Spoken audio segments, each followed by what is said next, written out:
Muhammadiyah tetapkan awal puasa Ramadan 1 Maret, Lebaran 30 Maret. Pimpinan Pusat Muhammadiyah telah menetapkan awal Ramadan, Syawal, dan Zulhijjah 1446 H 2025 M. Puasa 2025 jatuh pada 1 Maret. Penetapan tersebut tertuang dalam kalender Hijriah Global Tunggal, KHGT, yang telah dipedomani Muhammadiyah sejak 1 Muharram 1445 Hijriah atau tahun 2024 lalu.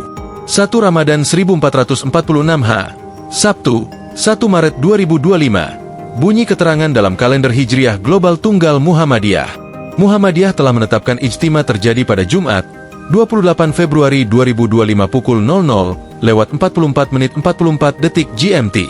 Kemudian awal imkan rukyat dunia terjadi pada Jumat, 28 Februari 2025 M pukul 14:42:47 GMT. Pada saat itu, tinggi bulan berada pada ketinggian 070218 dan elongasi 080000. Tak hanya itu, Muhammadiyah telah menetapkan Lebaran Idul Fitri atau 1 Syawal 1446 H jatuh pada Minggu, 30 Maret 2025. Puasa menurut kalender Muhammadiyah akan berlangsung 29 hari. Sebelumnya Muhammadiyah telah menerapkan KHGT untuk menentukan awal hari-hari besar keagamaan Islam. KHGT mengadopsi kriteria Turki 2016 atau hasil forum Muktamar Kalender Islam Global yang digelar di Turki pada tahun 2016. Hasil dari muktamar tersebut menetapkan konsep kalender dengan prinsip 1 hari 1 tanggal untuk seluruh dunia. Muhammadiyah turut hadir di muktamar ini, kemudian diperkuat dukungan dari mayoritas pakar falak dan astronomi untuk penerapan kalender Islam global.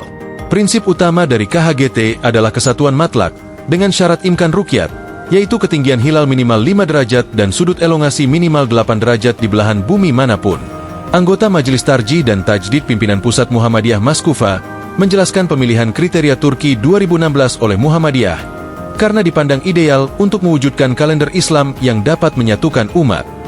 Download Tribun X sekarang, menghadirkan lokal menjadi Indonesia.